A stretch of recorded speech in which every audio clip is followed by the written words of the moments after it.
পরিশ্রম করলে চুয়াডাঙ্গা ঠিক হবে, কারণ এই চুয়াডাঙ্গার মানুষ আমাদের দুবার নির্বাচিত করেছে, সম্মানিত করেছে, আমার প্রতি আস্থা রাখে, বিশ্বাস রাখে।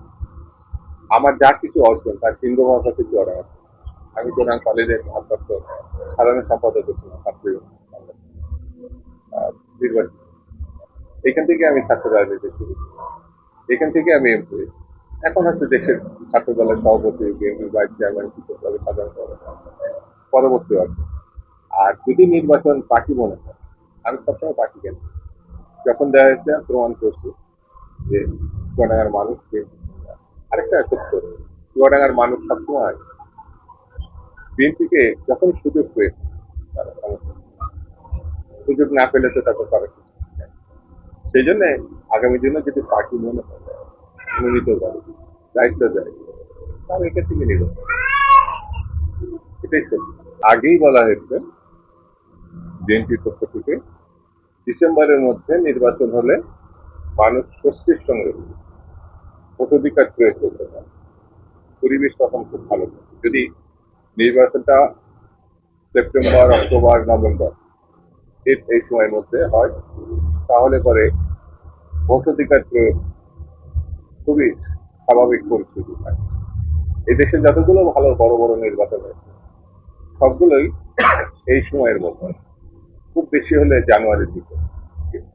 অর্থাৎ আমাদের দেশে বিয়ে শাদী বা পালা পর্ব উৎসব যেগুলো হয় সেগুলো কিন্তু আবহাওয়া দেখে হয়, ঝড় বাদলা, বৃষ্টি, পরীক্ষা, পূজা বা এইগুলোকে মাথায় রেখে অনেক সময় বিভিন্ন অনুষ্ঠানের দিক ঠিক করা হয়। জাতীয় নির্বাচন একটা মহাযজ্ঞ, মানে এটা কোনো অংশে ছোটখাটো করে ঘটে না। আর এদেশের আহ, নির্বাচন মানে একটা উৎসব। সেই উৎসবকে ঝড়, তুফান, মানে এই যে জায়গা, মানে প্রাকৃতিক কথাটা বল, এর মধ্যে যদি রোজার প্রসঙ্গ আছে, যেটি এপ্রিলের আগে মার্চের রোজা, তারও আগে আছে এখানে পরীক্ষা, ছাত্রছাত্রীদের বিভিন্ন পরীক্ষা আছে। অর্থাৎ জানুয়ারি, ফেব্রুয়ারির অর্ধেকের পর থেকে একেবারে এপ্রিল পার হয়ে গেলে আর পরিবেশ থাকবে না। এই ব্যাখ্যাটা মাথায় রেখে বিএনপি এবং প্রায় 50 অধিক রাজনৈতিক দল তারা ডিসেম্বরের মধ্যে এই সরকারকে নির্বাচনের সময় দিন ঘোষণা করে যে না, আমরা তাদের প্রত্যাশা করি। কিন্তু সরকার এপ্রিলের প্রথম অর্ধে তা তিনি ডেট উল্লেখ করেন, তো আমাদের এখনো সরকারের কাছে প্রত্যাশা, আহ্বান যে নির্বাচন ডিসেম্বরের মধ্যে যেন করা, মানে উদ্যোগ নেওয়া হয়। এটা এখনো আমরা সরকার খুব বেশি হলে জানুয়ারি যেতে পারে। আরেকটি বিষয়, সরকার কিন্তু কেন ডিসেম্বরের মধ্যে নির্বাচন না এ ব্যাপারে কিন্তু কিছু বলেন, ব্যাখ্যাও দেয় এই কারণে দিতে হবে। যেমন বিরোধী দলগুলো বলছে যে ফেব্রুয়ারির মাস থেকে এপ্রিল ওই দিকে গেলে এই পরিস্থিতির মুখোমুখি হবে। তো এরকম ঝড় তুফান বা অন্য কোনো প্রসঙ্গ বা জাতীয় বিষয়টি কেন হবে না। আরেকটি আছে, 90 গণঅভ্যুত্থানের পরে যে নির্বাচনটা এখনো চলছিল সেটা 3 মাসের মধ্যে হয়েছিল। সেই সময় এই সংস্কারের কথা হচ্ছিল, যতটুকু করার সেই ওই 3 মাসের মধ্যে হয়েছিল। অনেকগুলো অর্ডিন্যান্সও চিফ জাস্টিস সে সময় শাহাবুদ্দিন সাহেব তাৎক্ষণিক বাতিল করেছিল। এখন গত প্রায় বছর কাছাকাছি 10 মাসের উপরে খুব বেশি কি কি করেছে আপনারা সব দেশবাসী সবই জানেন। খুব উল্লেখযোগ্য ঘটনা খুব একটা না। সেই কারণে আমার কাছে মনে হয় সরকার বিষয়টি বিবেচনায় নিয়ে পূর্ণ নির্ধারণ সরকারি কাজ সেটা করবে বলে আমরা এখন প্রত্যাশা করছি। এটা এখনই বলা মন্তব্য করে ঠিক হবে না। এই কারণে আমরা যেহেতু সরকারের কাছে প্রত্যাশা করছি, সরকারকে আমরা দেখছি, যেহেতু ঈদের আগে আগে একটা জাতির উদ্দেশ্যে ভাষণ দিতে এবং ভাষণে ওই কথাটা উল্লেখ করছে, ঈদ একদিন হলো গেছে, আর 2 একদিন পরে যখন স্বাভাবিক সময় আসবে তখন রাজনৈতিক দল হিসেবে বিএনপি সর্বোচ্চ নির্বাচনী কমিটি সিদ্ধান্ত নেবে যে কোনটা করণীয়, কি এখন করে। এটার জন্য আমাদের মনে হয় একটু অপেক্ষা করা উচিত। আওয়ামী লীগ এখন একটা নিষিদ্ধ সংগঠন। তো নিষিদ্ধ সংগঠনের সভাপতি সাধারণ সম্পাদক দাবি করাই তো একটা বেআইনি।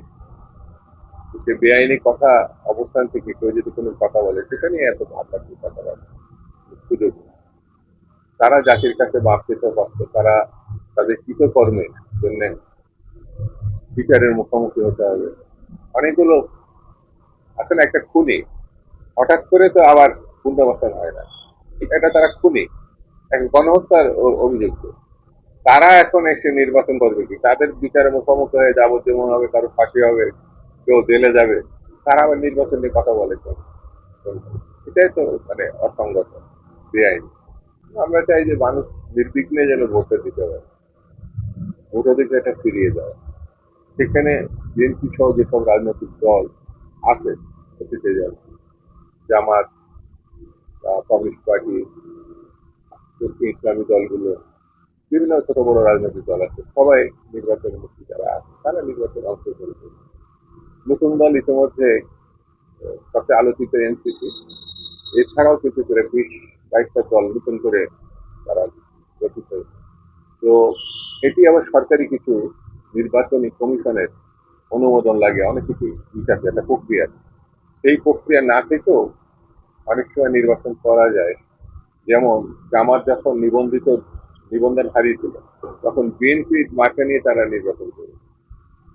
যেহেতু যাদের নিবন্ধন নাই তারা কিভাবে করবে এটা আবার তাদের নিজেদের সিদ্ধান্ত নিতে হবে।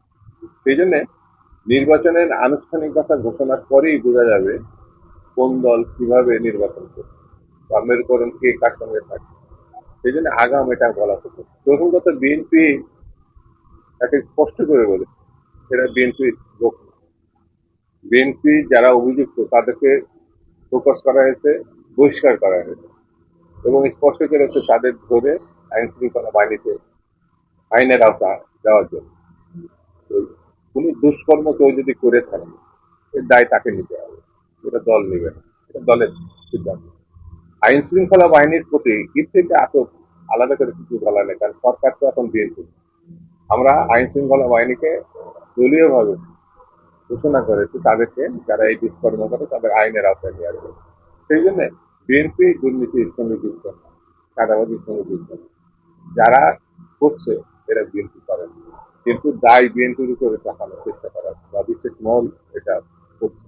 সেই জন্য আমি বলবো যে বিএনপি কি জিনিস দেশবাসী না। 17-18 বছর ধরে তার নেত্রী বেগম খালেদা জিয়া কখনো আপোষ করেনি কোনো অসৎ দুর্নীতির সঙ্গে। সেই কারণে তিনি এখানে আল্লাহ তাকে রক্ষা করেছে, মৃত্যু হাত থেকে হয়েছে। আমাদের নেতা তারেক রহমান সাহেব দীর্ঘ 18 বছর তিনি নির্বাসিত জীবনযাপন করতেন, কিন্তু দুর্নীতির সঙ্গে তিনি কখনো আপোষ করেন, এবং একটা কঠোর ভাষায় অনেককে খুব বড় বড় নেতৃবৃন্দকেও তিনি ফিশারি শুধু জন্য বহিষ্কার করতেন জবাবে। সেই জন্য বিএনপি পুলিশ মুক্ত দুর্নীতি বিরোধী একটি রাজনীতি, চাঁদাবাজির বিপক্ষে একটি রাজনীতি।